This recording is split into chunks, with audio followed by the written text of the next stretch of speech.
Assalamu alaikum. Welcome to, I believe, episode 130 of Freshly Grounded. Sorry, my mic is falling all over the place. This episode, guys, is episode that, with a person who we love here at Freshly Grounded, and we know you guys love listening to Ustad Jamal as well, because he's very much so requested, and the last episode was loved by the listeners. So a very, very exciting episode here today, guys. It's, as I mentioned, with Ustad Jamal, who really needs no introduction. Someone who has become a real friend of Freshly Grounded, and he is a teacher in the UK. He is known probably most prominently for his recitation of the Quran and his recitation of the different ways the Quran can be recited, and his teaching of the Quran, and also him being a student of the Quran with Sheikh Abdinasir. Many benefits we can learn from Ustad Jamal. He mentions kind of at the end where you can attend some of his classes on a public platform. But this episode itself, guys, today is kind of unplanned, but it ended up being about the unwritten rules of friendship. So how can you increase or improve your relationship with your friends?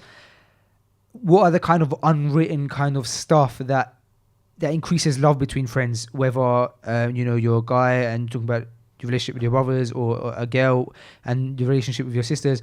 The kind of practical steps, like we discussed paying for each other's meals at restaurants, what you should do in a scenario where you're in a situation where your friend is being spoken about badly, making dua for your friend, and different things like that. So it's all about friendship. I intended to speak to Ustad Jamal about kind of friendship at some point in this podcast, and then alhamdulillah, the entire episode became about that, and I'm really happy it did, because we were able to take a lot of benefit from it. So I think you guys will like it. I think it's a very, very enjoyable episode, and please do share it with anybody who you feel can benefit. I think that we can all kind of listen to the episode today and reflect upon our own friendships.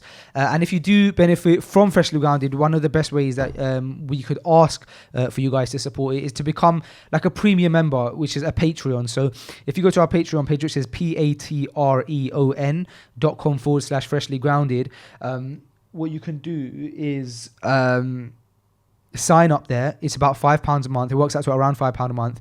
You get every episode early, and there's a bunch of other perks we're working on, so that people can get some extra perks by being a Patreon. But mostly you get to support the podcast.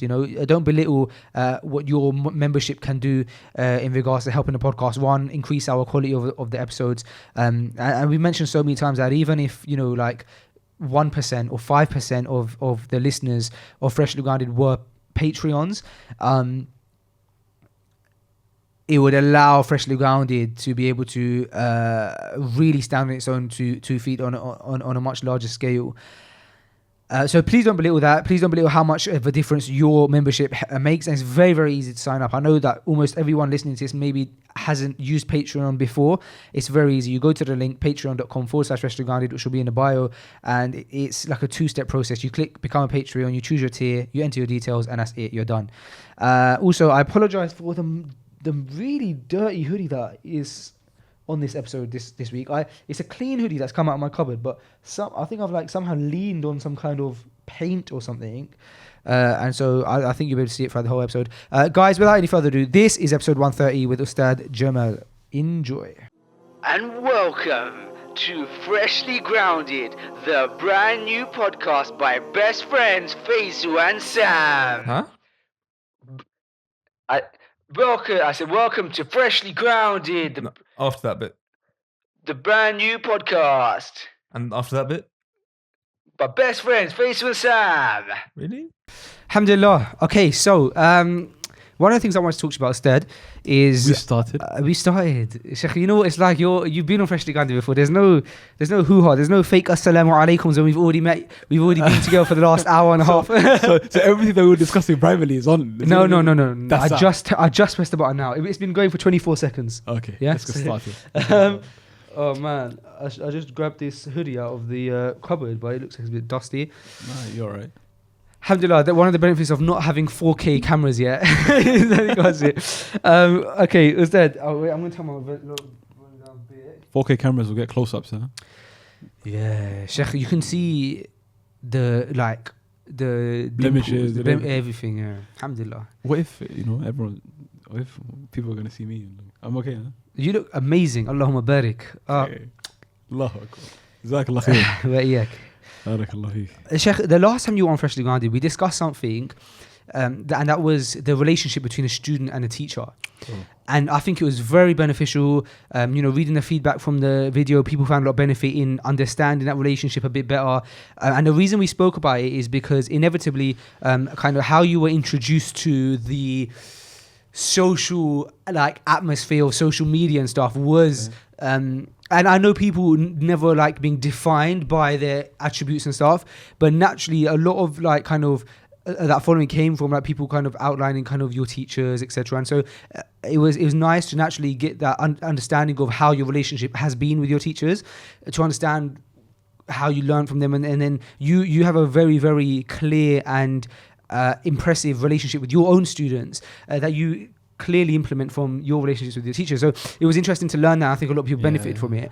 So kind of as like a part 2 of that episode, I still want to discuss relationships, but I want to move it to a more general relationship, and that's the relationship between friends. Everybody, for the most part, has relationships with people that they call their friends or associates, and when you're in classes here and there, you hear of kind of character is something that's discussed a lot, and you hear about kind of the rules of friendship, or between brothers or between sisters, that are not necessarily, there's not a rule book for it, but if you follow Islamic characteristics and guidelines, there are like unwritten rules of friendship. Sure.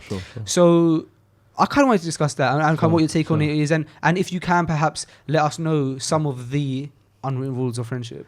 Okay. Bismillah wa salatu salam ala Rasulillah. Amma ba'd. Firstly, it's a pleasure to be back. It's been like a full calendar year. Really? Yeah, more than that, I think. Because I think I was here last September. Okay. And now we're coming into November. Alhamdulillah. So, alhamdulillah, it's good to be back. We're in a different set, mashallah, tabarakallah. And I wanted to start off by not praising you too much, but I wanted for the viewers to hear this from a guest that's on the show, that honestly, the good work that you are doing, Allah subhanahu wa ta'ala willed for its spreading. And Allah subhanahu wa ta'ala only allows something to spread if Allah subhanahu wa ta'ala is pleased with that thing. Because Allah subhanahu wa ta'ala does not want corruption on earth, does not want bad things spreading on earth. He wants good and positivity spreading on earth. And just like the audience that watch Freshly Grounded, and all of the people who tune in, and all of the people who are aware of this project, enjoy it, and they look up to it, and they see it to be something good, then no doubt in the sight of the Creator it must be something good as well. Allah subhanahu wa ta'ala, He says in the Quran, وَلِلَّهِ الْمَثَلُ الْأَعْلَى. And with the example of Allah is far greater. The example of Allah and the parable that Allah subhanahu wa ta'ala has with any other parable is greater.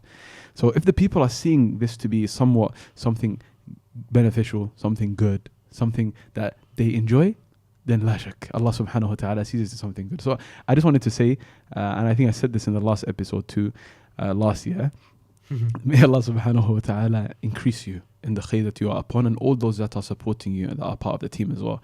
And honestly, myself, I'm only going to speak for myself, I am inspired by Freshly Grounded. I am inspired by you first and foremost, and then we're inspired by Freshly Grounded. Honestly, this is something that a lot of people would like to achieve it.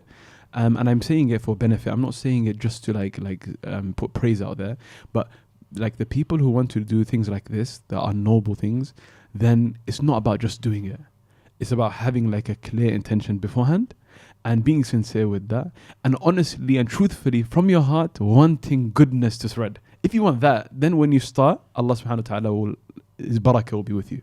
But if you just like buy equipment, if you just like get a brand name, if you just start a YouTube channel, but then you're not really like doing it for these other reasons that we mentioned, then the thing that you're missing now is the fundamental thing that you needed in order to be successful, which is the aid of Allah. And I believe you have this here. May Allah subhanahu wa ta'ala increase you in it. And may Allah subhanahu wa ta'ala continue to bless you and make you firm. And may Allah subhanahu wa ta'ala allow Freshly Grounded to reach the corners of the world, just like Islam has reached corners of, because this is perpetrated by Islam. This has Islam's backing, mashallah. So just like Islam has spread all over the world, it started in Mecca and Medina, and now it's all over the world. May this reach all the corners of the world as well, inshallah ta'ala. And Allah is able to do all things. So I wanted to start with that introduction. I felt like it was needed. Barakallahu feek. Okay, so with what you asked me, then I'd say to begin with, every single person needs their close, tight circle. And within their close, tight circle, they need their go-to, the main friend, the main person that they can speak with, the main person that they can see, they can always hang around with, etc. You need that friend. The Prophet ﷺ, he had a lot of companions, but he had Abu Bakr. That was his closest friend. That was his closest companion. When the Prophet ﷺ, he was at the Battle of Badr, which was the first major battle of Al-Islam in Medina, then the Prophet ﷺ was making a lot of dua one time.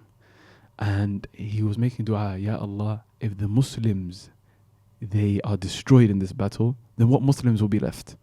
And he made this dua, and his cloak, sallallahu alayhi wasallam, due to making dua like this, fell off his back onto the ground. Abu Bakr picks it up, places it back on the Prophet sallallahu alayhi wasallam, and he says, Allah will grant us victory. And in the Battle of Badr, did they win or lose? They won. Were they small in number or were they big in number? Small in number, like the Quran mentions. But look at that. Here, the Prophet ﷺ is worrying, and his friend here, Abu Bakr, who's also his student, who's also his companion, but he's also a person who's close to the Prophet ﷺ, reassures him. And now you are able to move on. This is now we can put this into perspective. If you're going through a test now, do you have a friend like that? A friend like that can make you see things from a different lens, that can make you feel better almost instantaneously? If so, alhamdulillah. If not, you need to find a friend like that.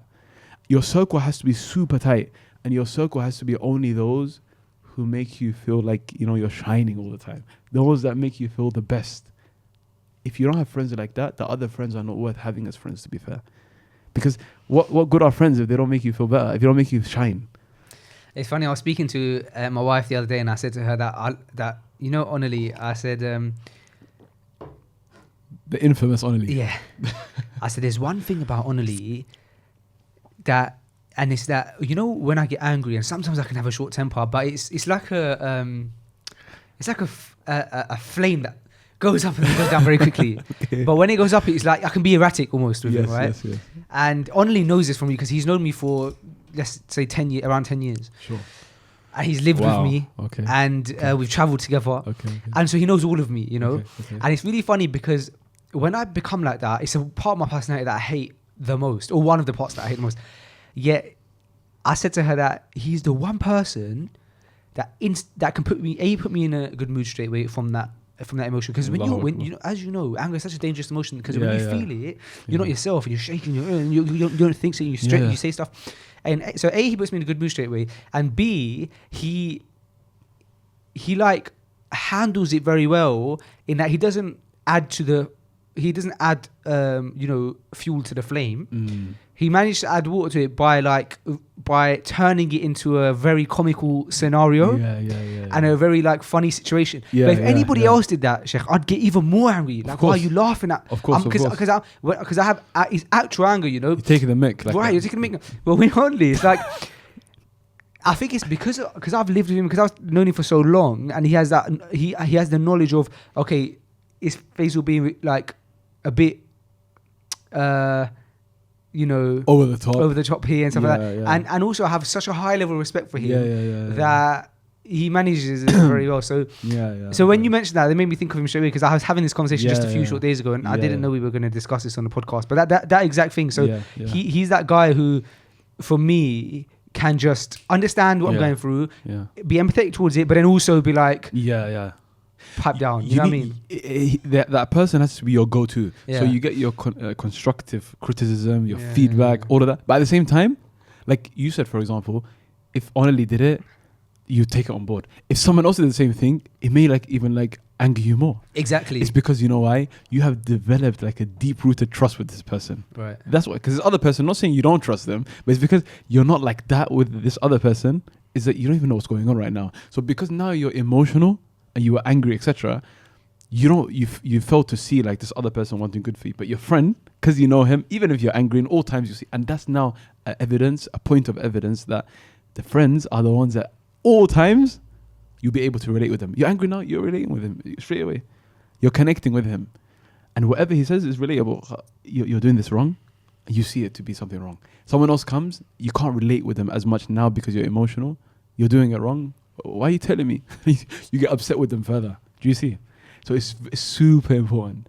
Everyone has to have that sort of person. Alhamdulillah, I have that sort of person in my life, and everyone else needs one too.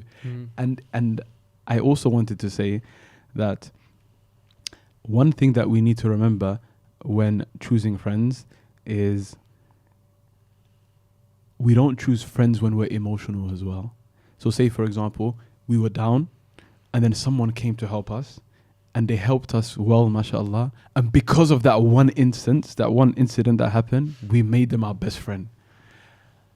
That doesn't like qualify for a person to be your best friend. It's like you said, you traveled with this person, you lived with this person, you studied with this person, it's been 10 years. These things qualify for a person to be your closest friend or close friend. But a person sometimes, in hopes of like finding the like ideal companion, they look at one instance where a person has helped them. Alhamdulillah, that was an instance that they helped you, but you don't know if the second instance they'll be there. So that's why I'm saying this now. If you rely on that too much and you just make that the focus, then perhaps next time you won't be quite like happy. You'll be upset because they're not there. They're not there the next time. Do you see? So you rush in selecting that person. So time has to elapse. The person has to be the right person. And you see these other things. Have I lived with them? Have I studied with them? Have I traveled with them? How many things have they impacted me in? Is it just like the one thing, or has it been like literally throughout my life? Like the main milestones of my life, this person has been part of it. If it's like that, then alhamdulillah. Yeah, that's very important. Alhamdulillah. Yeah. So let's say people listening have this friend, right? Okay. So because I think that the topic of who you choose as friends and your friends take on you take on the religion of your friends and stuff, as important as these discussions are, I think that they had very often. Sure. So let's say someone has this close friend. What should the relationship between friends be like in order to increase love between one another, to be able to assume the best in each other? What kind of traits and also habits should be within a friendship that lead to those effects? I know there's one that we kind of spoke about earlier in the car. Okay. But what kind of what? You want to remind us what it was? It was the one of with regards to the paying situation. So I'm Okay, talking about these sure, practical sure. steps. Yeah. How many of the practical steps can we list that people can put into that implement in their lives? Do you want to kind of explain that one? Okay, let's go first? through that. Fine. So when you're in a situation, be it a good one or a bad one, this highlights to you who your friends really are. So say, for example, like what we mentioned in the car, that's not really a bad situation, but you've gone out to eat and there's like a number of you there, and one of the people that are there is like this close friend of yours, and the other people are maybe like other people. So now you guys want to pay for other people, everyone that attended, out of kindness, etc. So your close friend was with you, for example, a couple of days ago in another restaurant, and he saw you pay then. And to pay again now, maybe that bill was £100. You pay another £100 a few days later. It is like a lot to pay. So now he speaks with you on the side and he says, let's divide it. Or he says, I'll cover it this time because you covered it last time. This isn't even something wajib to do. It's not obligatory to pay. Everyone should pay for themselves, to be fair. But it's like an Islamic trait. It's a trait of a Muslim that they are kind towards others. And they are those who are generous. The Prophet ﷺ, he was generous. As hadith has come, he is the most generous of people, and he was the most generous in Ramadan, like we know. So, because he's now like knowing that you paid last time, he's now showing you his friendship towards you, looking after like your finances, your pocket, etc. But also he wants you to be generous, so he says, just pay half, I'll pay the other half. And what he may even do is he may even like not even discuss it with you and pay before you. This now shows like the ideal friend. From the perspective that he cares about your pocket.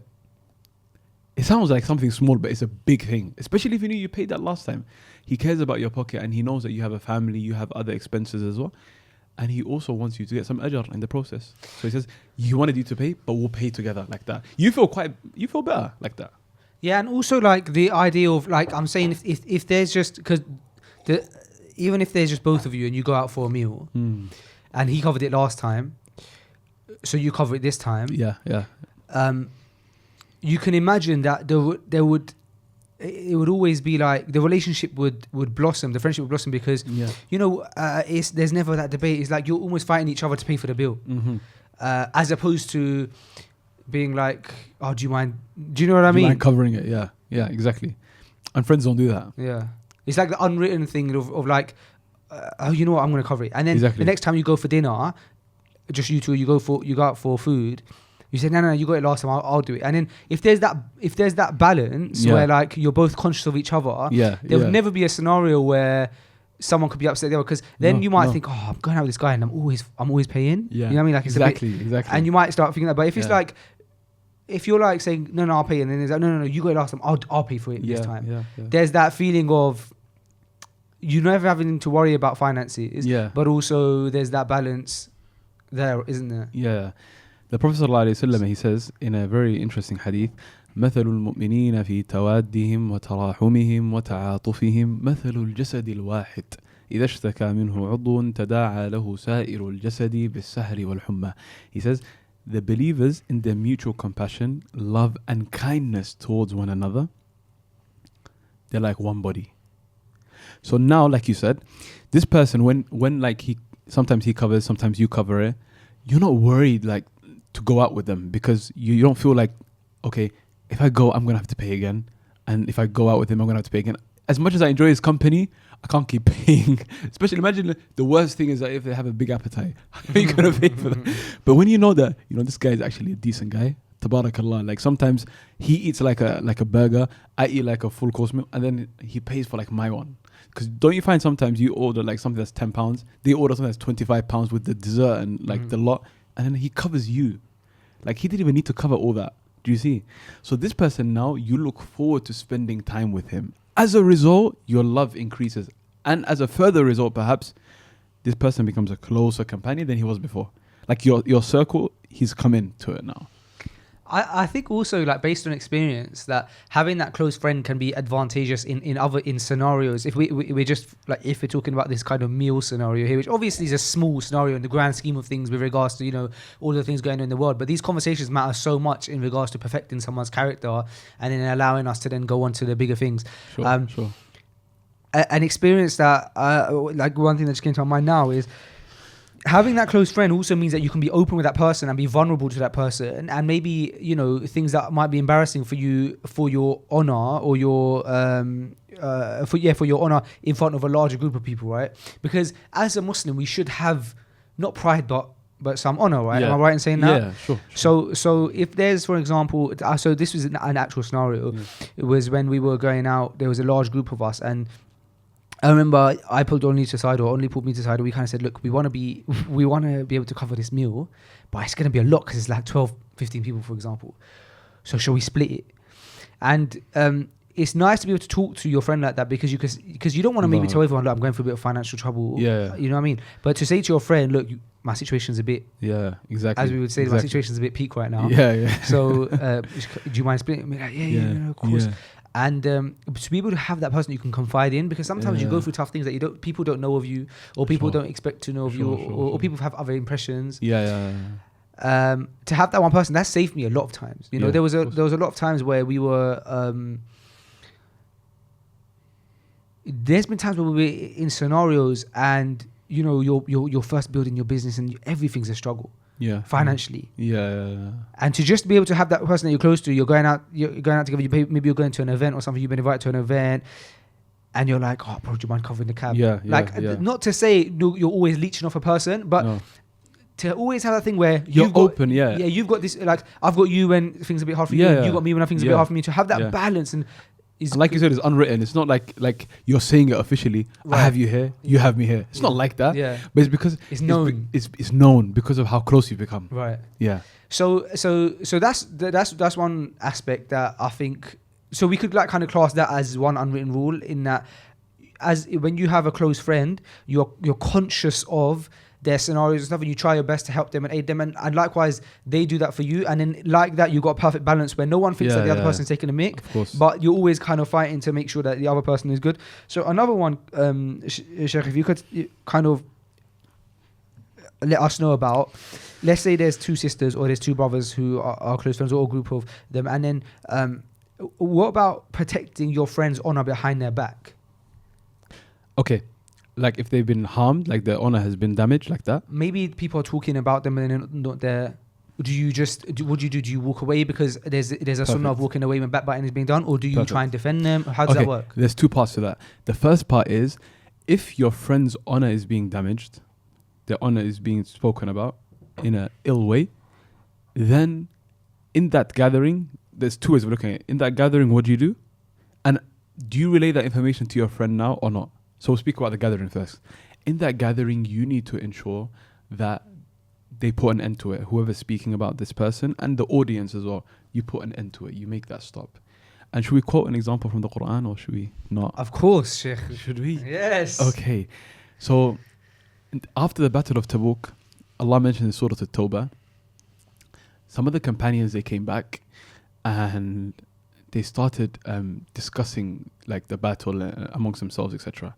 So one of them, he's made a statement and he said, مَا رَأَيْنَا مِثْلَ قُرَّائِنَا هَؤُلَاء. We haven't seen any people like the reciters of ours, the reciters of the Quran, meaning. Who is he referring to? The Prophet ﷺ and the companions. This other companion is referring to them. What did he say about them? He said, they are those who fill their stomachs and eat past their full. They are those who are cowards when they come to the battlefield. And they are those who lie the most. He's saying this about the Prophet ﷺ and his companions. This individual, one person said it, and the rest of the people who were there, they listened. And some, they entertained it as well. There was only one person there who got affected. This individual that got affected, he wanted to go to the Prophet ﷺ and inform him of this. But before he got there, the Quran preceded him. Quran came down pertaining to this matter. Because the Quran, it comes down based on incidents, as we know. The Quran came down and it actually took these people, Faisal, out of the fold of Islam. Because of what they did, the seriousness of it. They are now mocking the Prophet ﷺ. And from the things that you don't mock in Islam is Allah, His Quran, His speech, and His messenger. If you mess around with these three things, it can be problematic for your entire religiosity and your deen. So, but the main point of this is, why did I even quote it? Guess who came out of the fold of Islam based on the Quran, like what Allah is saying. Not the person who said it only, him and the entire audience. The Quran actually mentions that explicitly. The only one who was saved was that one who left. That's what you said. So you're not allowed to remain present in that gathering. You try your best to put an end to it. If you can't, you need to leave. So you tell them, you say, we shouldn't speak about this person like that. And you try your best. I would do it in a way of like mercy and like a beautiful way. So you teach them like Islamic tarbiyah as well. I would say like, maybe you got this person completely wrong. If they're saying bad stuff, I'd say like, you didn't see this other side to him. You got him totally wrong. If only you knew the reality of that person, etc. And then if it gets like beyond that, then you try to like forcefully put a stop to it.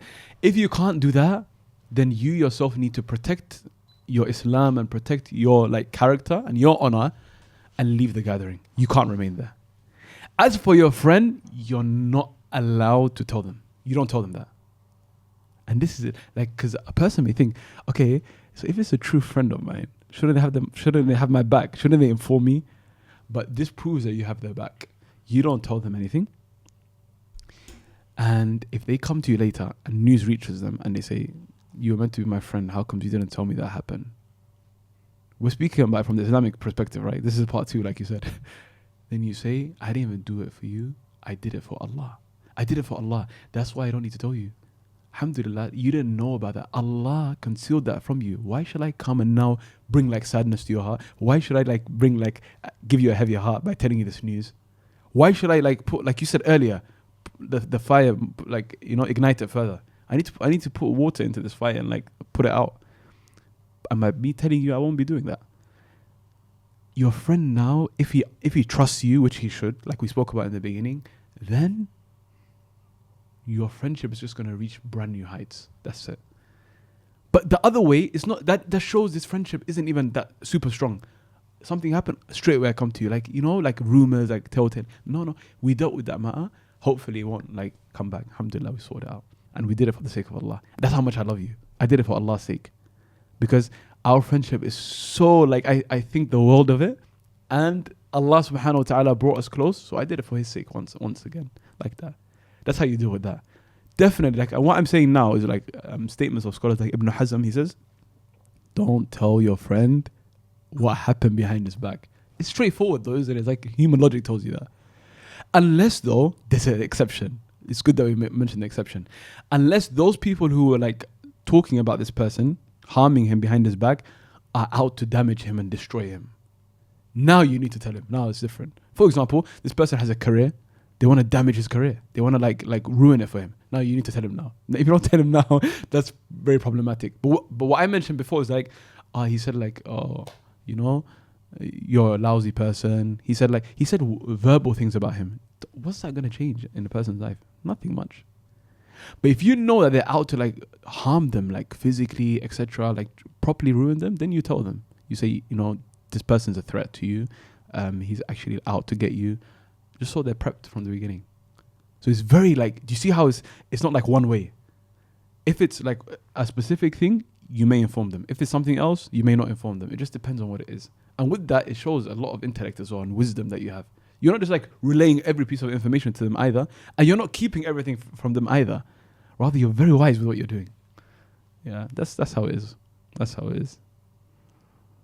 You seem speechless. What happened? That's good. I'm listening. You need some? Would you like some more? Or you want water? Okay, so we've gone through a couple of these quote unquote unwritten rules. Mm-hmm. So the one that we mentioned just now was written actually. So that was a written rule. I realized in the end. I shouldn't have quoted the squad. I should have just taken it out. No, anyway. It's fine. What are some more? Because I think this is an interesting discussion to keep on topic. Or generally with Freshly Grounded, we like to just have discussions about completely wherever the discussion goes. But I think this is powerful. It's just talking about friendships. If we can kind of just through this episode improve people's relationships with their friends. Okay. You know, maybe we have a chance of. Imagine if every single, as you say, as Sunnah remedies, Abdul often tells me, an ocean is droplets. Droplets of water. Yeah. So maybe if we can perhaps droplets form a mighty ocean. That's droplets form a mighty ocean. So maybe by being able to improve friendships through this episode, we can start to affect a larger. Inshallah. Okay.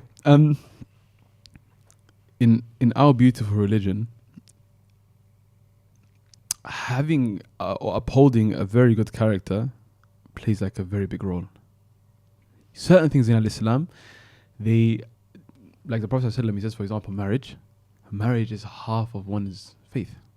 Prophet ﷺ says, "Man razaqahu Allahu imra'atan salihah faqad a'anahu Allahu ala shatri dinihi." Whomsoever Allah subhanahu wa ta'ala blesses with a righteous spouse, then Allah subhanahu wa ta'ala has aided him with half his religion. Just like that, having good character, we'll make it general now, we'll come back to friends in a minute, is a big part of your Islam. There was a woman at the time of the Prophet ﷺ who used to come with a lot of good actions, a lot of worship, obligations and optional actions. But she was very bad with her neighbors. Her character was poor. The Prophet ﷺ said, "Hiya fin nar," she's in the fire, she'll be punished. So she had good deeds, but her character was poor. Yeah, her character was super poor with her neighbors. Those around her, neighbors here means that your local proximity, those who you see every day, etc. Right. Very bad.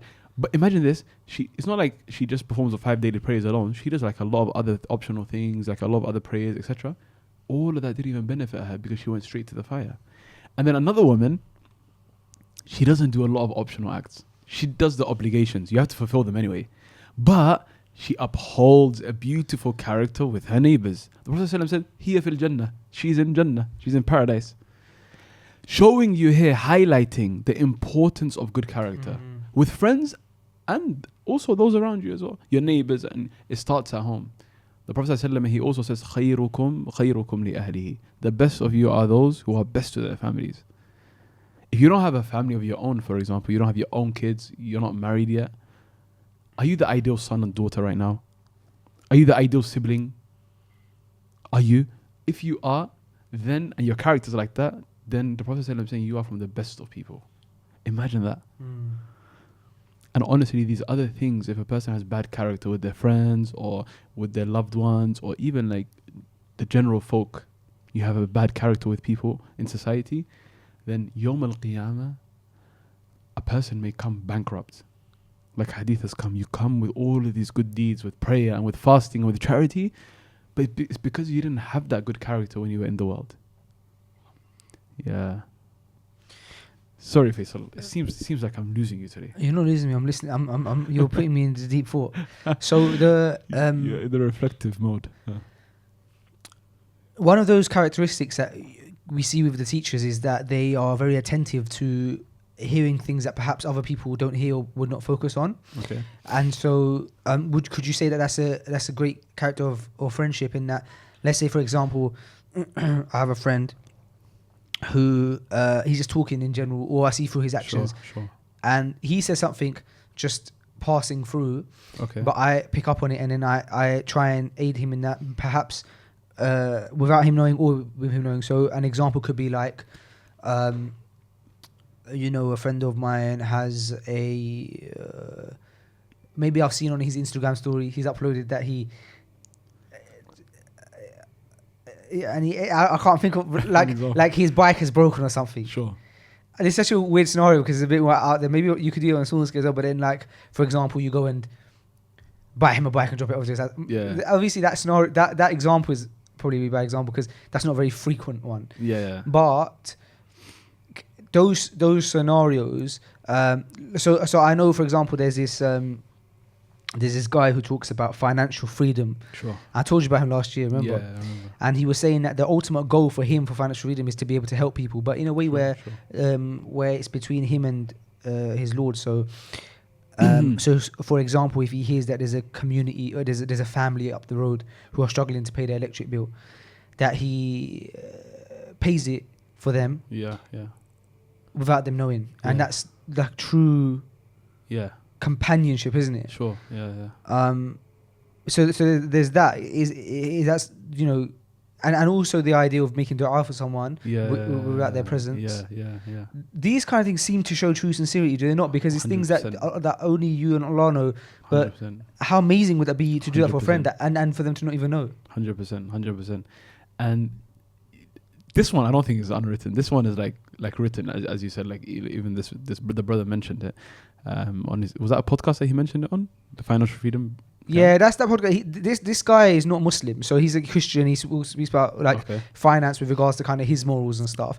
But his essence was, he was saying, if I hear of a family in a church and the people around the church know of that family and they're struggling to pay electric bill, find out where they're at and what the information is, and maybe you just go sort it for them. Yeah, that comes under like being selfless, right? Like because now. Like the needs, like what he mentioned, like paying their bills for them if they're unable to do so, or stuff like that. That's different from giving like someone a gift, like a perfume or like a watch or like a pair of shoes. Like this is stuff that you would do for your household. I'm paying someone else's bills for them. Imagine like when you word it like that. Imagine how it sounds. I'm paying his bills right now. His direct debit, I cover it every month. I do mine and I do his. That's a big thing, isn't it? Like this comes under being selfless. Like you just like help people. You just not always by a financial aid, but sometimes you are someone who supports people like morally. You support people like mentally. You give it like good advice to them, and that's an amazing trait to have. That's like the highest level. It's the highest level. If you make them just like, if you want for them what you want for yourself, then that's the highest level to have. It's different now. Yeah, and how do you attain that? You never know how much that impacts a person. How do you attain the level of selflessness where I want from my friend or my brother, or if I'm a sister, then my sister? Yeah. How do you attain that level where you want for them what you would like for yourself, so much so that you would put them before you put yourself? How do you get to that level? How do you get to the level of wanting for them what you want for yourself? Yeah, the same. and then doing it. Implementing that. Actually carrying it out. So there's an opportunity that, for example, you might have, but you know that because you want it so bad that person might want it, and you kind of. Oh, that's not even one. That's the highest level. That's not wanting for them what you want for yourself. Now that's putting them first before you, because wanting for them what you want for yourself means like we both get it. But if I give you something and I haven't got it, I did want it for myself, but I didn't even take it. I've just like put you first now, you and your family, for example. Like that's a high level. That requires a deep connection, like with this person and also with Allah, knowing like what you're gonna get out of it and like that. And it matters most when you're someone who doesn't even have like a lot of finance, for example, and you've helped them financially. You don't have a lot of finance yourself, and you just like gave like some sort of aid to them. Yeah. This requires you firstly to have a very deep connection with that person, but before that I have a deeper connection with Allah subhanahu wa ta'ala. I like to give examples. Can I give another example from the Sunnah? Sheikh, this is your podcast. What do you mean? Go ahead. There was a man that came to the masjid of the Prophet sallallahu alaihi wasallam, and he said, "Oh, Messenger of Allah, I'm very hungry." So the Prophet sallallahu alaihi wasallam, he sent him to his houses. So he sent him to 9 of his houses. Prophet sallallahu alaihi wasallam had 9 houses at that time. This individual knocked on every house of the Prophet sallallahu alaihi wasallam, and the family, they said, وَالَّذِي بَعَثَكَ بِالْحَقِّ مَا عِنْدِي إِلَّا مَا. We swear by the one who has sent you in truth, the one who sent Muhammad sallallahu alaihi wasallam in truth. We don't have anything but water right now. So this guy went to all of the Prophet's households, nothing but water, and he's hungry. He comes back to the masjid, Ya Rasulullah, we found nothing at your homes. So the Prophet ﷺ, he made an announcement in the masjid. One of the Sahaba in the masjid, he volunteered. He said, "Oh, Messenger of Allah, I'm going to take him to my house and I'll feed him." So the Prophet ﷺ said, "Okay, take him." He takes him to his house, gets home. He asks his wife, this companion, "We have a guest with us, the guest of the Prophet ﷺ, and he's hungry. What do we have to feed him?" She said, "We don't have any food except for the food of the children." So he said, "You know the children, busy them and then put them to sleep. That's it." Hungry. Then she said, "Okay, but we don't have food except for one person. If we give him the food, what are you and I going to eat for our dinner?" So he said to her, "Give that food to him and turn the candle off, like get rid of the lights. We'll go into the dark, we'll hide. Because if he sees that we're not eating, he won't eat as well." Obviously, somewhere go around someone's house and they only have a bit of food, they give it to you and they're not eating themselves, you feel very uncomfortable. Yeah, of course. So he's saying, let's hide in the dark. So he thinks that because we're husband and wife, he doesn't need to see what we're doing. He thinks we're eating, but we're not eating. And then he let him eat. So this individual, he ate. And the entire family, Faisal, they went to sleep hungry that night. The kids and the wife and the husband, no one ate. And this guest, they don't even know who he was. He came to the Prophet's masjid. The Prophet said, "Who can feed?" So this is not even a friend now. You see how we're stitching up together? Let alone a close companion who you claim to be a close companion. This is a random guy from the street, pretty much. Guess what happened? Do you know the narration? I've heard the story. Revelation came down from Allah. This is how big it became. Revelation came down to Allah to the Prophet ﷺ, from Allah to the Prophet ﷺ, saying that Allah has truly become amazed with what that man and his wife did last night. Allah has become amazed with that action. And both of them, not just the man, because the woman, she had a part to play as well. Both of them. Because now, this is what I'm saying, this is the highest level. Now you've literally put the person before your own family. How can you get to a level like that? I'd say, to answer your question, because I don't forget to answer your question, mashallah. I just gave the narration, but I wanted to answer at the end. I'd say, clearly by the example I gave, the person has to mean a lot to you. And before that, like, you need to know like the magnitude of this like action that you're going to do. What am I going to get? What are the fruits of it? What's the reward? If you don't have any reward, if you don't have any gold, you won't do things. That's with everything in life. If I'm not just going to do something for no reason, like a robot. You're going to do things for reasons. So you know this is going to please Allah subhanahu wa ta'ala. This is going to make like an entire family become stable. This is going to like make me like, more charitable, like, more generous. I'm helping myself by helping them. When you have a good character, the first person you're helping is yourself, not the people that you're displaying the character towards. And when you have an evil character, a bad character, a mean character, the only person you're punishing is yourself as well. This is the unwritten stuff. It's clear because why is it unwritten? You try it out. Have a good character. The only person who benefits is you. Why? Because you benefit them, but primarily it benefits you. Everyone else now sees you in a brand new light. You're honored in society. You have more opportunities in life. Will people hire you with this good character or someone that they don't even know about his character? They will hire the person that they know about his character.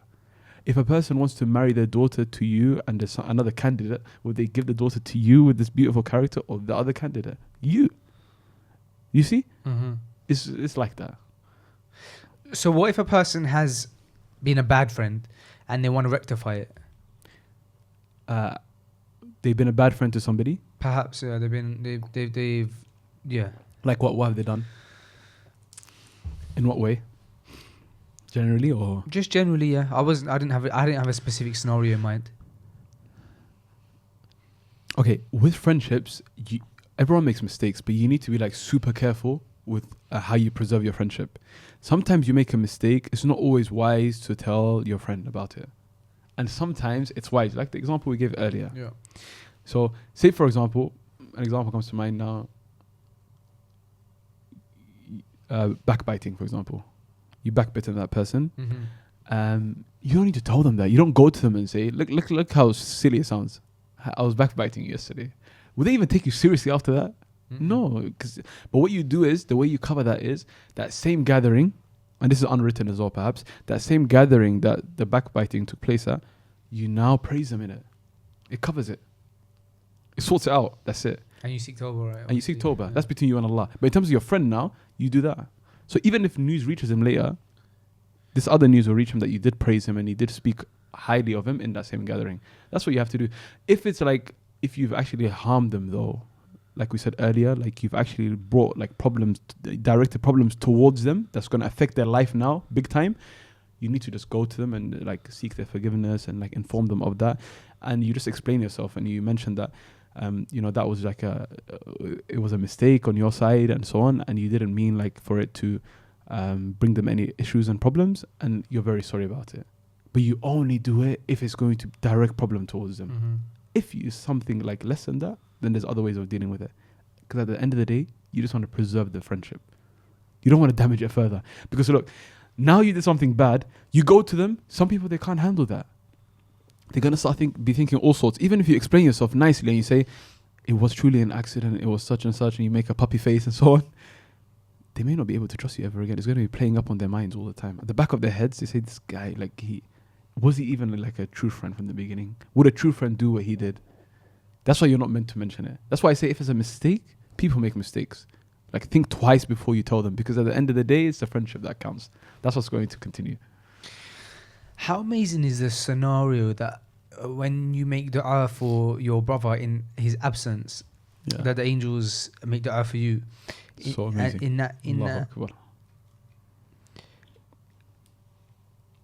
that we're so often caught up in our own lives that we make dua for ourselves probably on a inshallah on a daily basis. Yeah. But are we making friends for du'as for our brothers or our friends on a daily basis?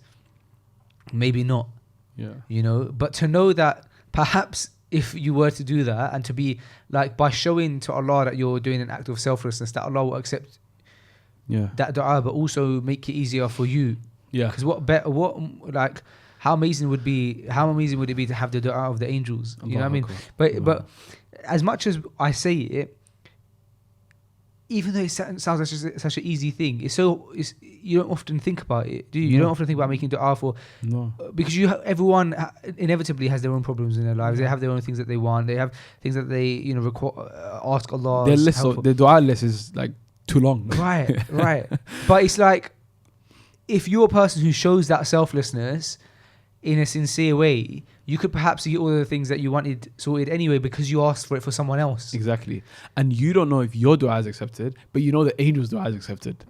So like this, by doing it this way, you're guaranteed. It's a good formula. Like we said, you're only helping yourself. Look at it from every angle, you're helping yourself. There was a companion. I keep remembering these stories, Faisal. We love hearing the stories. Alhamdulillah. One of the companions of the Prophet ﷺ, when he would go into prostration and sujood, he would make dua for all of his friends one by one, by name.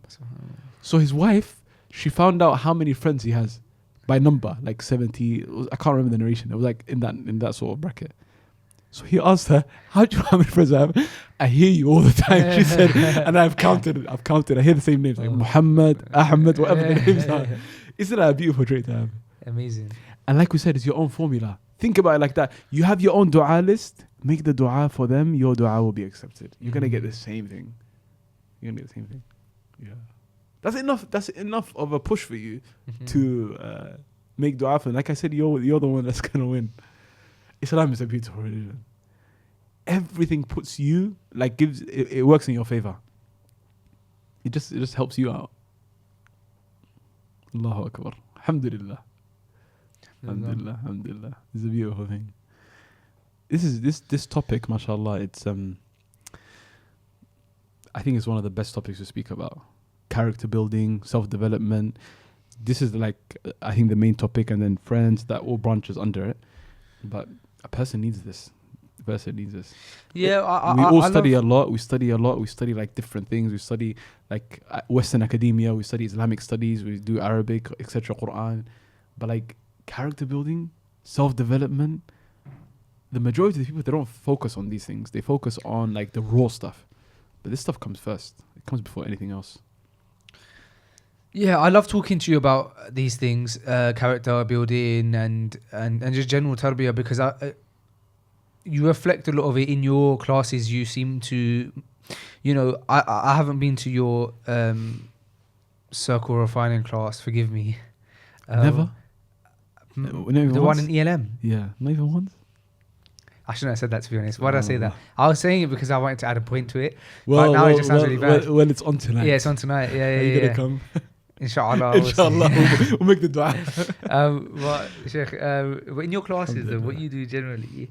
So my point was, I'm assuming that you even do it in the class that I haven't managed to make it to. Is that even though the class won't be about tarbiyah or character, you add Throw it in somewhere. you throw it in, yeah. Yeah. So so that's why I thought of you when it comes to these kind of things, and often we quote I'm sure our freshly grounded listeners have heard the quote often that we mentioned that you said to us in class, which was as a person you should be. Remember, I even said last time in the last episode, you should be trying to shake the person's hand with your right and take their heart with your left. That would have been viral, based on I think you made it viral. Yeah. That because then Yusuf came on this episode and he discussed it. Okay. So there's a few people that hit, and but that's why I like speaking to you about these things, because I think that you try your best to implement them in even small ways in your classes to kind of help people with their character. And I know that is something that you're obviously passionate about, because it's something that you're able to learn by watching someone else. Observing others, which is kind of a better way to learn it, to observe than to be told. Of course. Let me ask you a question. Let me now turn the tables, as they say. Yeah. Okay. If like you read a bio on like an amazing figure, an Islamic figure, non-Islamic figure, whoever it may be, and this person like did this and that, it's all in writing, and you're just reading it. It's good. But then if you see like right in front of you a person like that lives like in the same city as you, achieving the same sort of stuff, who would affect you more? The one that you can see like up, like right in front of you, or the one that you read about and the one that you've read about? The one that you see, definitely. Yeah, definitely. If I think I can make it more powerful by giving like an actual example. Say for example, you read like one of the Sahaba, he used to cry in the prayer. He used to get really emotional when the verses of the Quran were being recited in the prayer. But then, that's a beautiful thing, mashallah. It will affect you. It should affect the person. But then, in Ramadan, you go for Taraweeh. And then the guy standing on your left and the guy standing on your right, they're both like emotional in tears, and they're like, what will affect you more? What happened there and then, or what you've been reading about the Sahaba? No doubt the Sahaba, there's no one like them and they're more virtuous. That's not what we're speaking about. What we're speaking about is the impact on the average person. Yeah, what you experience. What you've seen like with your own naked eye. And this is how the human is. So I'd say like these things, they helped me like by observing, like, cause we all read about this stuff and taqwa and, God consciousness and piety and like that. But when we like see it, when we see like it's emulated and the person is actually like living by it, then no doubt you're gonna be much more like impacted by that. 100%. What has impacted me the most? Do you want to know? Do you already know? I want to know. I'm sure you know already. I think I mentioned it to you. Or the people that have impacted me. Yeah, of course. Yeah. You know? I believe so. It's always been my teachers. Yeah. Like from my first teacher to like my current teachers, I wouldn't have changed. I would never change these people for anybody else. Why? Their character. I'm not saying they're the most knowledgeable people in the world, because I'm sure they're not. And I'm not saying they have the best character in the world either, because clearly they can't be. The Prophet ﷺ had the best character. Right. But what I am saying is, like, I've learned so much from them at times where they're not even teaching me.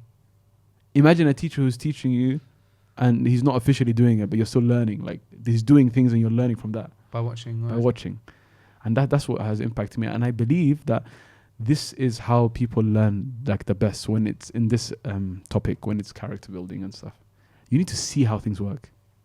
It's all nice by like writing on a board and like saying this is what you need to do, but you need to actually know how to carry it out, especially in our times where we live and stuff, and like the scenarios we go through. The Sahaba, they were different because they would see the Prophet ﷺ every day, every other day. They would see him and they'll know what to do. But because we don't have any of that, a lot of us don't have access to classes like you mentioned earlier. We don't have access to these programs, speakers, etc. So it's hard to even know about this stuff, even theoretically. Right. But practically, a person that you see one time that you bumped into, if they display the ideal Islamic character, the ideal Islamic personality, this will stay with you for a very long time. And it will impact you much more than anything you read about.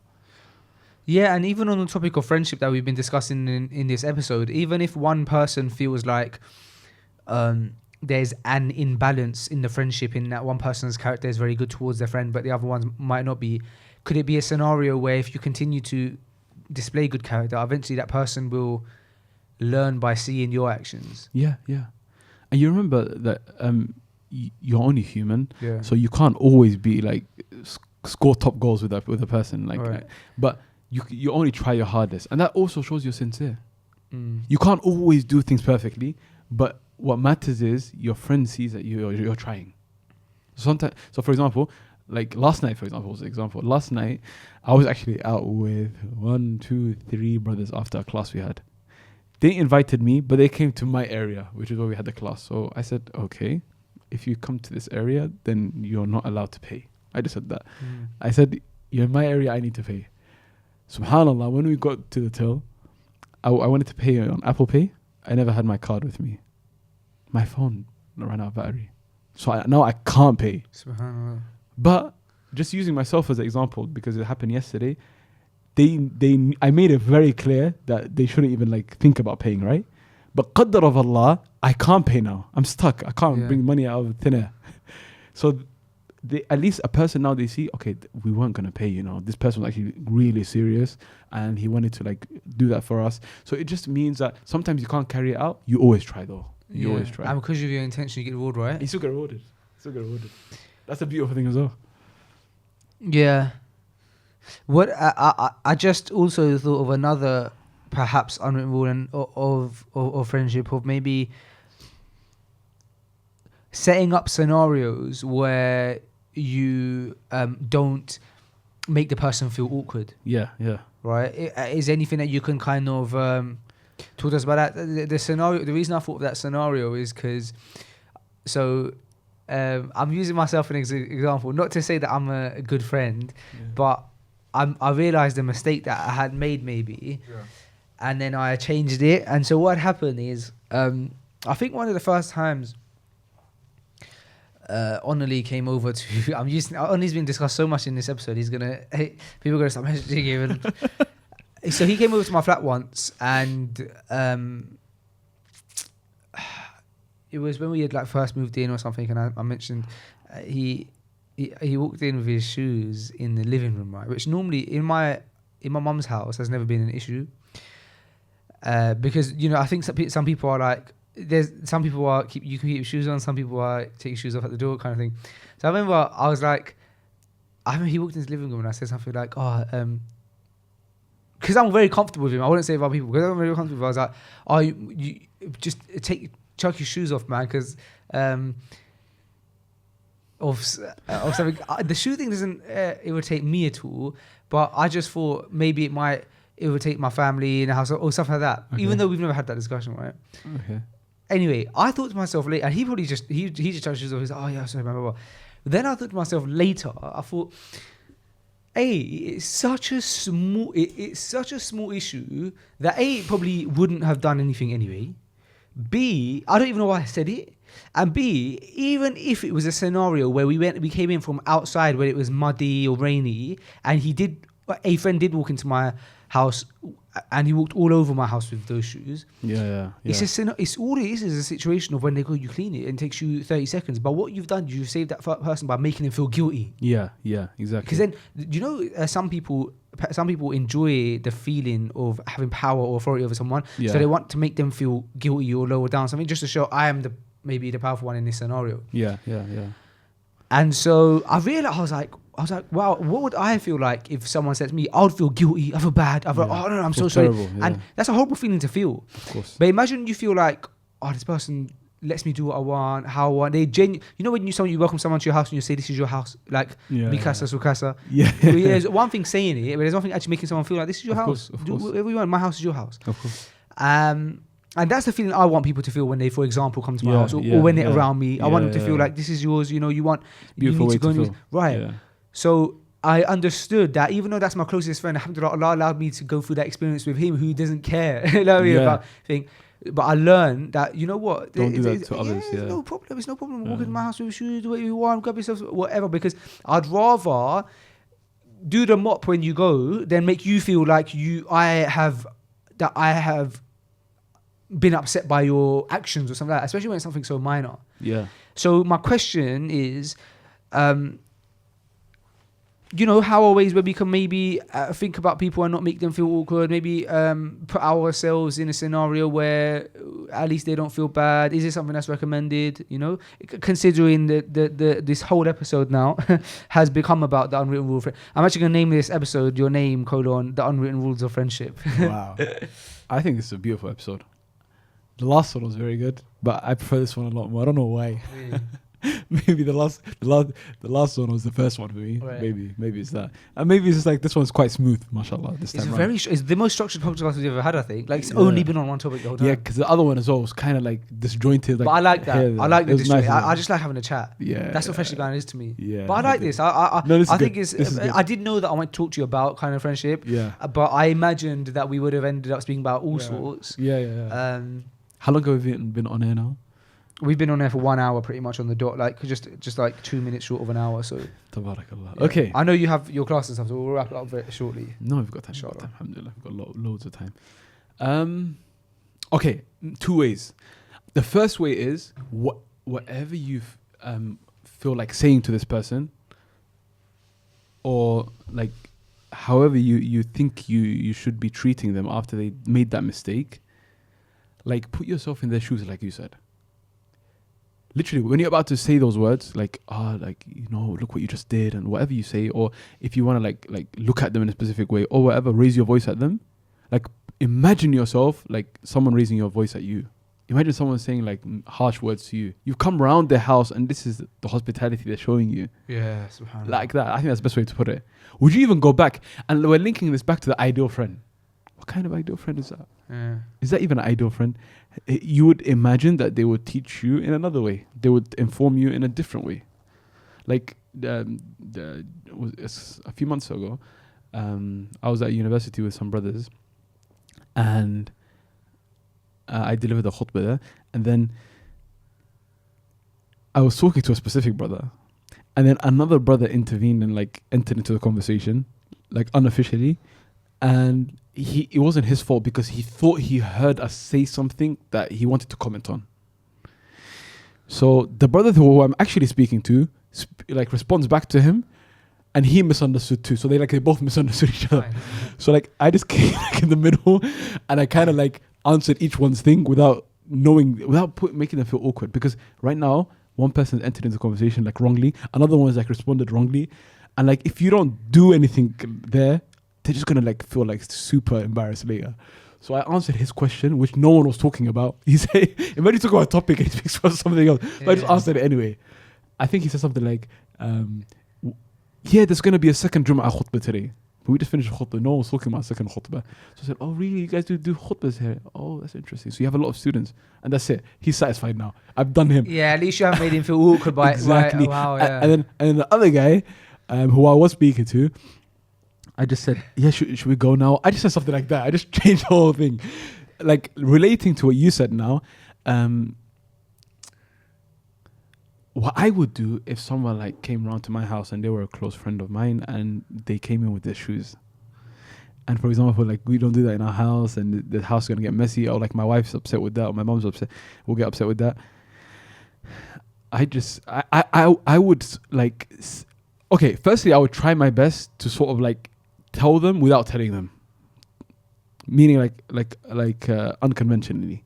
I wouldn't say take your shoes off, because I don't think that's like the best way to do it. But if they don't understand, then I would like speak about the cleanliness that we uphold like in our houses and stuff like that. Something that like, you know, like makes the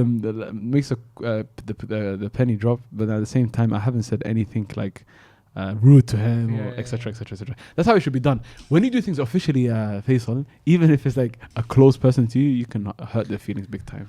They'll think, why didn't I think of that? It's so like dumb of me. Why? How come that came in with my shoes? And they'll feel like very, very bad about it. No, but I'm saying to you that as a good friend on this end, you wouldn't even want someone to. You wouldn't even want to make someone feel like they feel that comfort. Yeah, of course. Yeah. Because for you, it's a minor to. There's no issue. You know what I mean? Really. Yeah. You know what the first thing that you just discussed in one of the conversations I had with Omar the other day. So funny. So we're in the office, right? And so Omar's speaking to me about business. Okay. I think he's speaking to me about maybe some job applications or something, right? And that conversation finished, and I'm dismantling these stools that we bought for the last Freshly Grounded event that we didn't end up using. Okay. So I ended up so we were just throwing them or something, right? So I ended up saying to Omar, I was like, this was just a bit of a financial, like this was just a waste of money, something like that. Yeah, it's a waste of money. Yeah. And he's like, busy with doing stuff in the office. We're just having a deep chat. Yeah. And I was like, this is just such a waste of money. But I'm talking about the stools now. And then he said something like, yeah, but you have to be able to invest in your business, so it's fine. I'm not worried about it. And I clocked that he thought I was talking about something to do with the business. That wasn't the exact conversation, but something like that. Yeah. And I was talking about the stool, and I'm about to start laughing. Like, I was going to say, but I wasn't talking about the stool. And then I thought, let him, like, it's fine. Like, why am I going to make you feel awkward? It's not even a big deal. It's not a big deal. So I went, yeah, you're right. To be honest. I just carried on dismantling the tool. This is an epidemic when we make something that's like so minor. Yeah.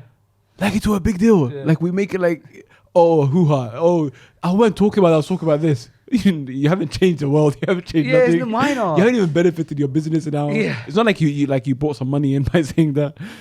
And also, like, you're either going to make them feel awkward for, like, not having listened to what you were saying. So you're like, what would you listen to me? Yeah. Or you're going to feel silly because... you seem, like, arrogant. Like, yeah, like, you need to correct everyone every time. Exactly. Yeah. You always need to have your saying things. You need to always put things back to... You don't need to do any of that. Like we said with, like, the example of if your friends, like, honor is being spoken about, should you tell them, should you not? We gave, like, a stipulation. Like, this... is it something that you need to like correct? If it's a clear misunderstanding, look, for example, your brother now, he misunderstood. Correct? It's a misunderstanding. Yeah. But is it like minor or is it major? It's minor. Okay, we don't even need to correct that misunderstanding. Yeah. Is it important? No, we're never even going to maybe speak about this conversation again. But when it's a big thing, like he's misunderstood like how my business works. I misunderstood how his business works. I've like, he's got the wrong end of the stick. Yeah, we need to fix that now, right now. It's like that. Yeah, you know what? It's good because I think that because as we mentioned, we didn't have a structure in this conversation going into it, but we somehow seem to pick out these unwritten rules. And I think out of that, you've just perhaps, correct me if I'm wrong, maybe got another unwritten rule out, which is of looking past your friend's mistakes. Yeah. And not nitpicking all of the mistakes and constantly throwing them up. Yeah. Example, if they're writing a note or something, they're just writing their notes. You guys discussing something and they're writing notes and they've made a spelling error. Yeah. It's not affecting anyone. It's not an professional email that's going into anyone. Exactly. You could be the type of friend who go like almost mock them, like, "Oh, can't you spell?" or "That's spell," or you just ignore it because it's so minor. So, how important is ignoring mistakes? And obviously, like you mentioned, when it comes to serious mistakes or things that affect your deen or have big impact, it's a different discussion. But we're talking about just nitpicking at things that are never going to make a difference. Yeah, these things are destroyers. They're destroyers. They're going to ruin and sabotage that relationship and put it into turmoil. Imagine someone always correcting you for every nitty-gritty thing, every little thing you do. Like, oh, The tea whenever bag you- was in for too long. You put too much milk in the tea. Yeah. It's cold. It's not even tea. It's iced tea. You break too much when you drive. Exactly. You break too much when you drive. Oh, your clutch is not smooth. Whatever. Yeah. But you just take the bus. You know, you don't have to become in the car in the first place. Yeah, these things, they destroy friendships.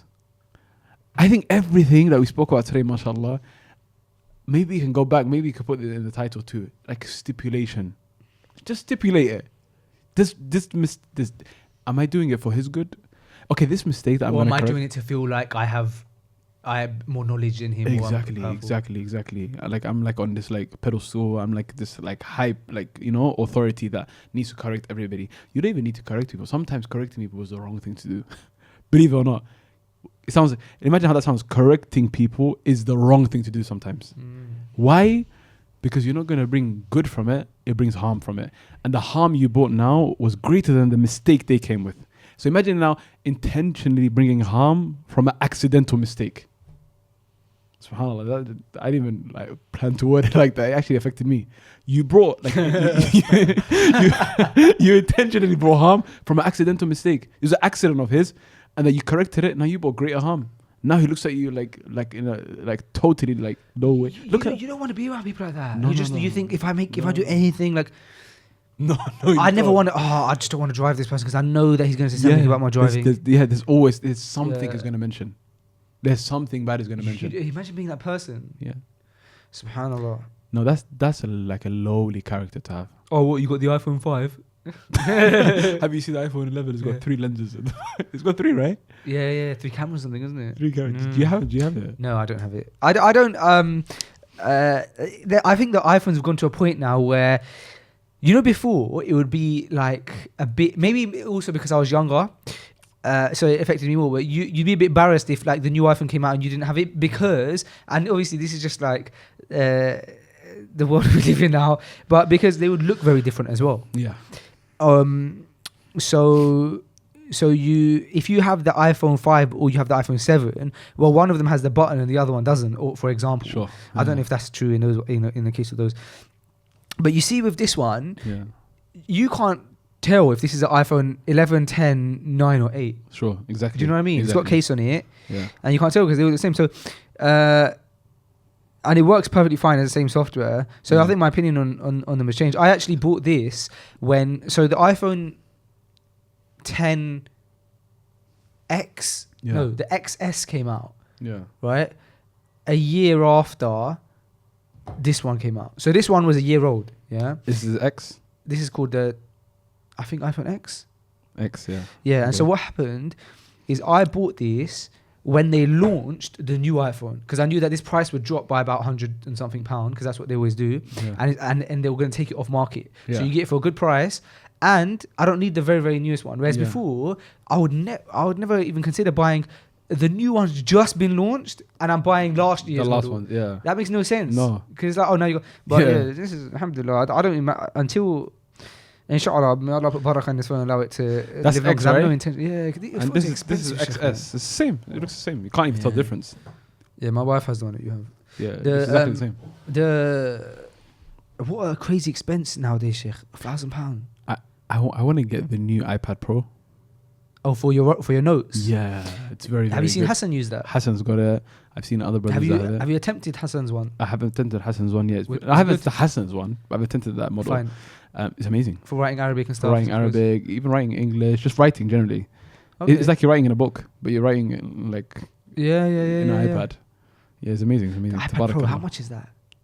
I should know. It's around grand, right? Grand, mark. They will last you long. There's different ways to finance it though. Like, and it will last you long. Very you know, long, pretty much every year around December, January time, they do Apple launch their 0% finance plans. Oh, okay. Yeah, so there's no interest, and you can pay over 12 months.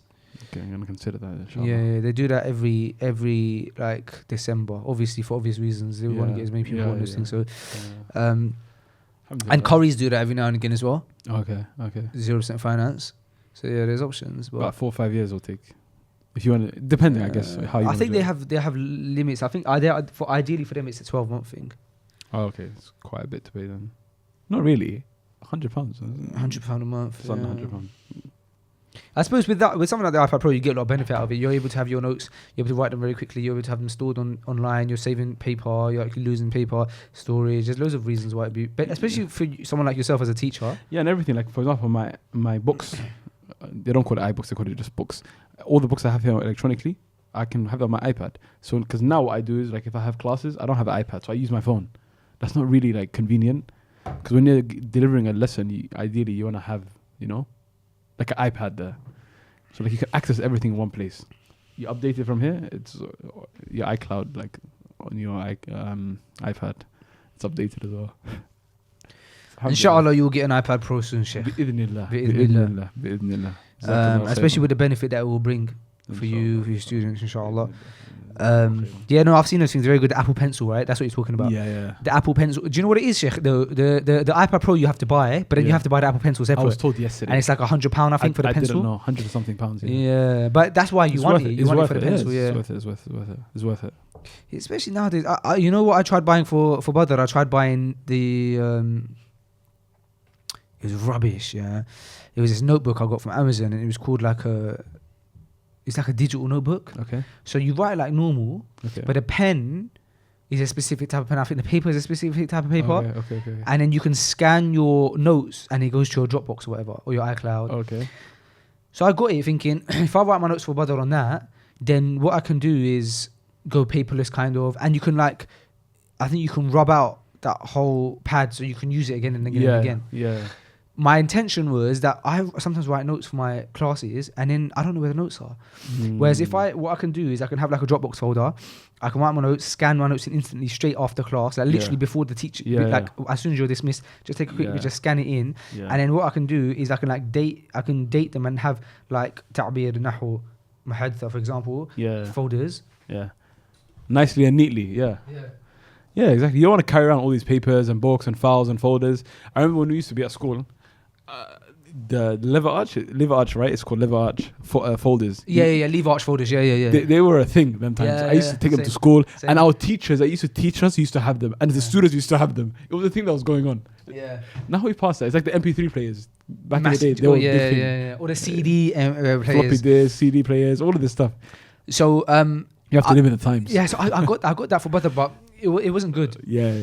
Because it's if you're gonna go that far, then you need to do something like the iPad Pro. Yeah. I think it's that digital paper thing. It was very messy, and the pen was a bit rubbish, and it doesn't scan it properly, and it's a good concept, but it doesn't work. But I think something like the iPad Pro, you write your notes straight onto that, and then it stores it, and then you can just have them managed, because then you can say, all right, cool, I'm revising for my exam now. I've got Ta'bir exam, and it's Ta'bir, for those who don't know, Ta'bir in English. Ta'bir is Allahu Akbar. You become so used to Arabic, you forgot the English. People know it the other way around. You forgot the English now. Yeah. Mahadtha's conversation, Nahu is grammar, Ta'bir is expression. Yeah. There you go, expression. Alhamdulillah. I told you that though. You embarrassed me on camera, Sheikh. No, I showed everyone that you're a very, very good Arabic student, mashallah. Top Arabic student. Jazakallah khairan. My Arabic's awful. No, you're good, mashallah. No, you're good. I'll tell you one thing though that I think that you pass like an urid qahwa and stuff, right? That stuff is like أنا أحب القهوة. أنت جوعان. That's all you really need to know from the first minute. You got guests coming out. أنت جوعان. أنت تريد قهوة. That was a joke at one point. Everyone used to like use it. Yeah. And they meant you. So they put in hashtags or they put it like something and they talk about. هل أنت جوعان? أنا أحب القهوة. Yeah, no. You know what I said to Sheikh Mahmoud so funny the other day once. Early on, I said to Sheikh, I was trying to like say to, I was like, Sheikh, هل تريد? I said so. I was meant to say هل تريد القهوة, yeah. And I said, Sheikh, I said, Sheikh, هل يريد قهوة? I said, Sheikh, do they want coffee? He was laughing so much at me. I don't know what's funnier, that or the Majnoon story. Oh, that Majnoon story is the funniest. You discussed it with Sheikh Tim Humble. I saw it. Yeah, I told Sheikh Tim Humble about it. Yeah. Does the person, quote unquote, know? Did he send him the video as well? Yeah, I sent it to Only straight away. Oh, did I? You just said his name. Yeah. He knows. It's fine. He doesn't mind. Yeah, he doesn't mind. I sent it to him. Find it so funny. Did I tell you the story that happened to me when I was in Malaysia? No, years ago with the Arabic. No, you haven't. So yeah, Oh, I think so, but I don't remember it. years ago, I went to a Quran competition in Malaysia, KL, Kuala Lumpur. So I went there, and I went with Sheikh Abdul Rashid, our teacher. So my Arabic that time wasn't very good. Okay, so the Quran channel from Mecca were in Malaysia at the competition. They're wanting to interview the competitors, but I wasn't a competitor, by the way. I just went with the sheikh. The sheikh was a judge. I went along with him, but I didn't compete in the competition. I was just there. So the sheikh said, "You're not a competitor, but just go for the interview as well." So I said, "Sheikh, the only issue is my situation. My Arabic's not quite good." Sheikh said, "You'll be fine. Just try." So I went, and they're saying to me, "Tell us your upbringing in the UK. You were born and raised there. Like, how did you start your journey with the Quran and stuff?" So I said, like, the stuff I know. And then I wanted to say, when I got older, when I became older, I then did that. So I want to say when I became older. Okay. And that's in the Arabic language, you use the word like kabirtu, from the word kabir, like big. So kabirtu, I became older. I made a terrible mistake. I said takabbartu, thumma ta'allamtu al-Quran. I became arrogant and then I learned the Quran. No. It was a disaster. It was a disaster. But alhamdulillah, it wasn't like a live show. It was like this. It was being recorded. So they fixed it. They took that bit out. Okay. And the guy said to me, you know what you just said? Subhanallah. I was like, SubhanAllah, did everyone see it? I said, no, don't worry, we'll take it out. Because it's not live. But look at that. That's now like a mistake that you made like publicly. And maybe we can link this back to what we were doing there. This guy now, I just met him for the first time, the host. I don't know who he is. He didn't like embarrass me. I remember him until now, subhanallah, like telling me that in a very like nice way, subtle way. And he said, it's a mistake, it's a clear mistake. You know what you did in the Arabic language, when you want to make something past tense, you put a ta at the end. So that's what you did. But then you put another ta at the front by accident. And like, I didn't even do it like that, but I could just see trying to console me. Yeah. Your heart's going to be like cling to that person afterwards. Yeah, but imagine you said like, are you dumb? Like why are we from Mecca? Why are we even going to speak to someone like you who doesn't even know like basic Arabic? Yeah, that's not how you deal with things. Yeah, so alhamdulillah, that story, mashallah, fitted in with the topic. And then now, but then you learn from that because you made the mistake, right? So it's about actually practicing your Arabic. Yeah, you learn from that, and that also links with the other part that we spoke about today. You learn better, like in practical scenarios than theoretical scenarios. Like if I knew that as a ruling in the Arabic language, this is how you say the word, it's like very possible that I forget about that ruling because the human being forgets. Yeah. But like an actual mistake you made, like on air, for example, on a camera, like stuff like that, you're not gonna forget that. It was embarrassing. Yeah. So when you see things practically, you remember them. You're not gonna forget. It's a very powerful way of learning. It's ajib how the examples we're giving today like goes back to the main topic. Like now we went off the topic a little bit, we came back into the topic again. Alhamdulillah. I've been talking for a long time. I want to like. You're the guest. The host doesn't speak a lot. Nah, this host does speak a lot. That's why this host gets a lot of criticism. No. Honestly, you're one of the best hosts. This host does speak. You're one of the best hosts I've been with, if not the best host, mashallah. I haven't been on a lot of podcasts anyway. So right now you're at the top. Hosting is not what I is in. It was never meant to be like a host guest scenario as much as like a conversation anyway. Because hosting, like when I host for Iman channel, it's very different. It's coming up right now. You're hosting this year again, aren't you? Inshallah. When I host for Iman channel, it's very different because it's like for example on the TV, it's very hosty. It's very like. Welcome back, Assalamu alaikum wa rahmatullahi wa barakatuh. Welcome back, and we have with us our esteemed guest, Sheikh Qasim. And shall we have a question from the? We have another call on the line. Your tone becomes so like host-like tone, but I think it's good because you're able to maybe adapt to those things. Because I wouldn't want to host a show like that, like this. Because you do have to be like, and you have to be like. I suppose you have to understand that the audience that you're speaking to is a very wide audience. It's the Muslim family who's maybe sat around the TV. Then there's these people and then people. So you can't.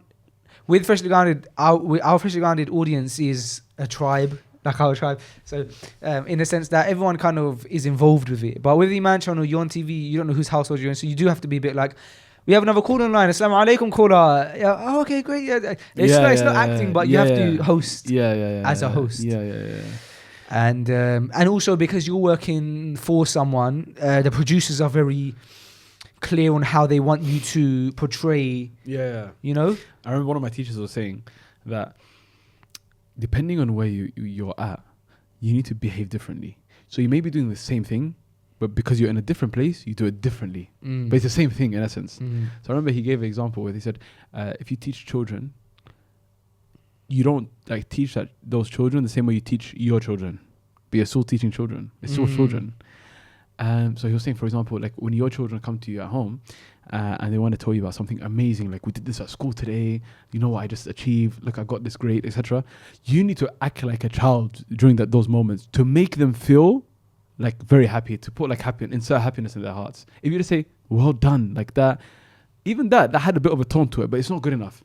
You need to like completely like say, wow. Like when you say wow to a child, it's not the same as wow. It's not like that. But to an adult, you don't say wow. In fact, the adult can maybe take it like rudely. Why you treat me like an immature person, etc. So like that's right what you said. And I feel like now I wanted to mention, I don't want to interrupt you. Are you teaching me a lesson now? Because you're kind of like that. Am I saying it the wrong way? Maybe you're trying to, based on what we talked about. I'm being rude to you because I should be following the sunnah or facing you completely. Normally the guest, you have to face the camera. Is it like that? No. It's just casual anyway. Sometimes I'm grabbing that. Sometimes I'm looking at the sound system. Sometimes I'm checking the camera. I was observing you, and you were like that the whole time. So I felt like I'm doing the wrong thing, and you're trying to show me. No, based on what we spoke about today. No. I'm doing the wrong thing. I should be facing you the whole time. Okay. Alhamdulillah. May Allah bless you, Faisal. Jazakallah khairan. Barakallah feek for coming down to this episode. I appreciate it. It was lovely to have you back on after a long time. My pleasure. There's the last time you were on, there was no way that people could access you, Sheikh. And now maybe they can get a little insight into your life by following you on Instagram. I to be honest, I don't know the handle off by heart because it's like my one where it's a bit the last name's been shortened a bit, right? Yeah. I think I got it from you, to be honest. Oh, really? Yeah. Why did you do that? Was your one not available? No. I just felt like it was too long. I got it from you. Oh, really? But I made a mistake when I did it. I made it like double S, and like when people now like contact me, they feel like my name's double S. So Jamal Abdinasir, because I put like 2 S's, and some people that their names are Nasir, I think like I wrote 1 S and it looked awkward, so I just put another one. Yeah, because NSR, I don't think it looked good, so I did NSSR. Abdinasir is not that long of an. Yeah, I guess you could. Was that available though or not? I didn't even check. I just felt like Jamal Abdinasir is a bit like long-winded, maybe. See, I made that mistake. So because I had Faisal Chowdhury, the full name. Okay. And then I made it shorter because I thought it was too long. Okay. And I regret it because now Faisal Chowdhury is not available. And it's actually better to have your full name. Okay. Anyway, so they can follow you at on Instagram there at Jamal NSSR and NSSR, and also you have some classes on a weekly basis that are open to public, right? As well. Sure. And one of them is a circle refining. That's at the ELM. main one. That's the main one now. And that's on Mondays. That's every Monday. Yep. Amazing. And you can kind of reflect upon the Quran as well as like refining. We reflect upon the Quran and we refine our recitation and we read in order. So we start from the beginning and we complete the Quran, and it's like for all levels. If you're half of the Quran and you've memorized the Quran, there's stuff you can benefit because we're not just reading, we're sharing benefits. If you can't even read the Quran, then you learn like the basics there as well. We've made it in a way where it's tailored to everybody. And alhamdulillah, last time I spoke with you, I think that's when we kind of like maybe started it or something. Alhamdulillah, since then we finished the whole Quran. Subhanallah. From cover to cover. Wow. Now we restarted, and tonight is the 5th or 6th class, I can't remember. It's become like your episodes. Is it 127? 128? Yeah. This is 130, right? 130, yeah. So I can't remember. It's either the 5th or 6th. And alhamdulillah, tonight we're starting from Surah An-Nisa. So we finished Al-Baqarah, we finished Al-Imran. Now we're starting from Surah An-Nisa. Wow. Alhamdulillah, since the first series, we've called the series 2 now. Like it's had more acceptance. Alhamdulillah, it's from Allah. Like the attendees have like doubled, if not tripled. Now sisters are following online. We've given them like online streaming, like link, and they listen on there. Alhamdulillah, so it's going very well. Alhamdulillah. And in the end, what time is it normally? It's 7 p.m. Fine. Yeah. So today you've actually got a few things to do even before then. Yeah, it's charity week, so I've got a talk at Queen Mary University.